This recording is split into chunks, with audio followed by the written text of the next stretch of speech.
Olá, bom dia, boa tarde, talvez uma boa noite, depende em que momento você vai estar assistindo este vídeo, ok? De forma grande, eu gostaria de compartilhar com você aqui um texto breve, que é Marcos, fundamentado em Marcos, capítulo 8, versículo 34 a 36. Tenta ser breve aqui na leitura. É só uma reflexãozinha para nós meditar um pouco, diz assim o texto. E chamando a si a multidão, quem? Jesus, é claro, com seus discípulos, disse-lhes, se alguém quiser vir após mim, negue-se a si mesmo, tome a sua cruz e siga-me. Versículo 35. Porque qualquer que quiser salvar a sua vida, perdê-la-á. Mas qualquer que perder a sua vida por amor de mim e do Evangelho, esse a salvará. Versículo 36, último versículo que nós vamos ler. Pois que aproveita o homem ganhar o mundo inteiro, ou ganhar o mundo, e perder a sua alma. Veja bem, Marcos 8, 34, como também Mateus 16, 24, 28 e Lucas 9, 23, 27, são textos paralelos que falam a respeito do mesmo assunto, uma vez com uma perspectiva diferente. O foco desse texto, dessa mensagem de Cristo é o seguinte, é mostrar o preço de segui-lo. Veja bem, primeiro começa assim, ó, chamando assim a multidão, os discípulos, e não só chama discípulos, mas também a multidão diz, ó, se alguém quiser vir após mim, se alguém quiser me seguir, se alguém quiser ser meu discípulo, negue-se a si mesmo. E vamos ser sinceros, nessa questão de negar a si mesmo, não é fácil. Para nenhum cristão, seja jovem, seja adulto, seja velho, todos lidamos com isto de forma ferrenha. Por quê? Porque a nossa natureza, a caída que está na natureza adâmica, ela em todo tempo, ela quer o contrário. Enquanto que o nosso espírito, claro, junto com o Espírito Santo, deseja servir, agradar e glorificar a Deus, a nossa carne, a natureza caída em Adão, ela deseja o contrário. O pecado, prostituição, cobiça, masturbação, adultério, mentira, injustiça, palavras torpes, enfim, tudo que é o contrário, a nossa carne, a nossa natureza deseja. Não é fácil, nós temos que lutar todos os dias.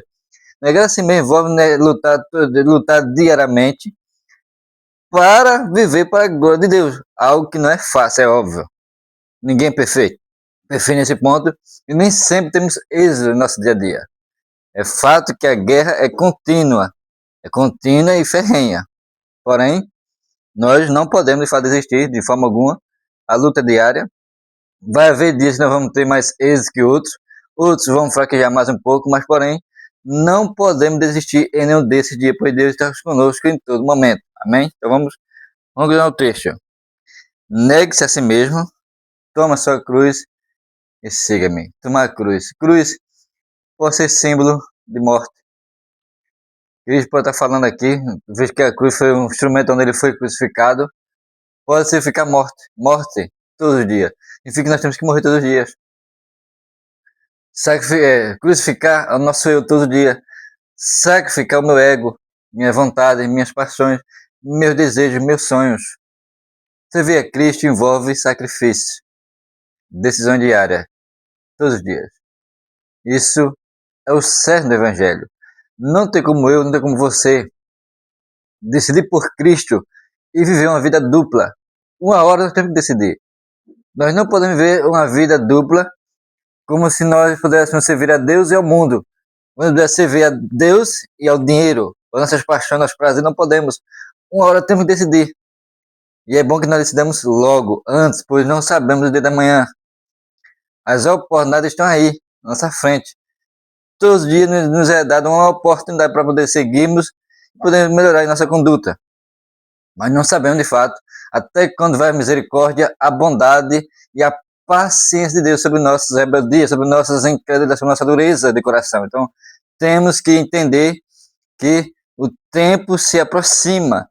E uma hora temos que decidir e que esse tempo seja o hoje, o agora. A mudança, que a mudança seja hoje ou agora. Vamos continuar o texto. Olha só, negue-se a si mesmo, sua cruz e siga, mas versículo 35. Porque qualquer que salvar a sua vida, perderá. Veja só. No conceito popular, ter sucesso é sempre ganhar, não é isso? Mas na escritura é diferente. Cristo falou assim, ó, quem quiser ganhar sua vida, perder lá. No evangelho, irmão, é diferente. Nem sempre o sucesso está em relação a ganhar. Às vezes perder é onde temos maior sucesso. Perder o quê? Que sentido é o que perder a sua vida? É o sentido de falar, largar os paixões. Que está dizendo, se você estiver disposto de fato a abandonar sua vida, seus passos, seus desejos, seus sonhos, seus propósitos, seu objetivo por mim, você está ganhando, não está perdendo. Porque a maior sucesso da vida não é conquistar bens terrenos, não é ter prosperidade terrena, não é adquirir bens materiais, carro, moto, casa, dinheiro, fama, luxúria, mulheres.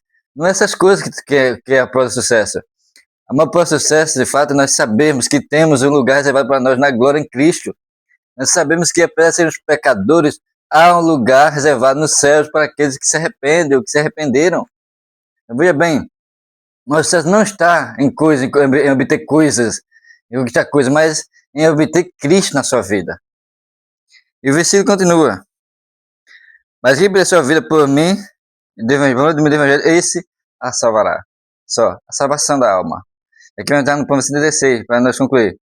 Por isso que aproveitaria o homem ganhar o mundo se perder sua alma. Aqui está o ponto. Aqui está um ponto que quase nenhum de nós nos importa. Mas até nós mesmos cristãos. Eu, por exemplo, já tive momentos assim, em que eu não paro para pensar, para refletir.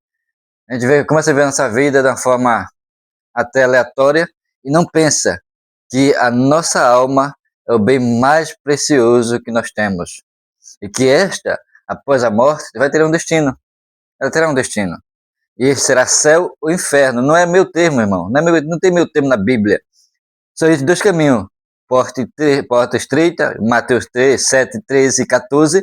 E a porta larga. Não tem outro caminho. Só tem esses dois. Céu ou inferno. Esse é o fim de todo homem. No final das contas, no final da vida, o homem vai ter um destino. Sendo por escolha própria ou não. Se ele não decidir hoje ou agora, no final das contas, ele terá o seu destino escolhido por outro. Por Deus, sem dúvida alguma.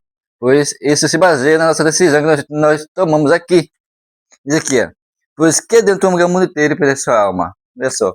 O que adianta você, nós desfrutar dos prazeres terrenos, pecado, luxúria, fama, droga, bebedeiras, glutonarias, dinheiro, mulheres, riquezas, armas? Do que adianta todas as conquistas terrenas, se no fim vamos ter nossa alma condenada? Que no fim seremos condenados. Qual o lucro? Qual a vantagem com essas coisas? Qual a finalidade com isso? Que bem estamos fazendo para nós mesmos? Nenhum. Outra coisa, o que nós podemos fazer? O quanto ou o que nós podemos dar para o resgate da nossa alma? Não tem como. Eis que Jesus é enfático. Só existe um meio de salvação, é Cristo Jesus. Atos 4:12. Pois também nenhum homem, nenhum nome foi dado entre os homens, debaixo do céu, pelo qual devem ser salvos. Você vai saber o nome do Senhor Jesus Cristo. A salvação está em Cristo. Ou reconhecemos Ele como Senhor, recebendo Ele como Senhor, ou então, de fato, morreremos condenados, seremos condenados ao inferno, no fim das contas. Essa é a verdade do Evangelho. Não existe meio termo. Então, portanto, você que me ouve, você que é cristão, você que não é cristão, enfim, independente se você é cristão e está vendo uma vida um pouco fria, desanimado, desperte. Lembre-se, a sua alma terá um destino. E outra coisa, lembre-se também de um ponto. Você não sabe quando e qual será o seu último dia. Você não sabe até quando Deus vai ter paciência sobre você e vai lhe dar oportunidade. O dia pode passar com um piscar de olhos.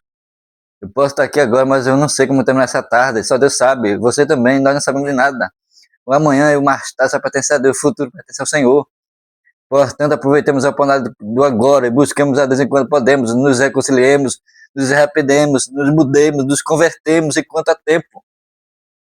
Porque o amanhã é incerto. E só Deus pode definir e garanti-lo, e não nós. Portanto, não se apoie no futuro como se dele, ou como se você de fato tivesse algum poder sobre ele que nós não temos. Nem você, ninguém. E, portanto, você que é cristão, que está, assim como eu estava, de fato, um pouco meio frio, desperte, enquanto há tempo. Desperte. Pois, de fato, os tempos se abreviam. E nós não sabemos até quando estaremos aqui. Oportunidades únicas. Nós sabemos aproveitá-las cada momento e vivê-las para a glória do nosso Senhor e Salvador Jesus Cristo. Não faça a vida do cristão não é um mar de rosas. Tem que haver sacrifício, renúncias, escolhas diárias, todos os dias. Nós vamos ter que negar nossas próprias paixões, nosso próprio eu, nossa própria vontade, nossos próprios sonhos, nossos próprios objetivos, para procurar viver os objetivos, as vontades, os sonhos, os propósitos de Deus na nossa vida. E tenho certeza que isso será muito bem, mas melhor. Porque, veja só, no fim das contas, o que está em jogo aqui não são coisas terrenas, é a nossa alma. É a nossa alma. A Bíblia diz em Hebreus 9,7 que após a morte segue-se o juízo. A vida, mas a vida não acaba com a morte. A vida não termina com a morte, meu querido. Então, despertemos, busquemos ao Senhor, enquanto nós podemos achar, como diz Isaías 55, versículo 6 a 11. Amém? Que Deus em Cristo sempre nos abençoe. E Deus sempre seja louvado por nossas vidas.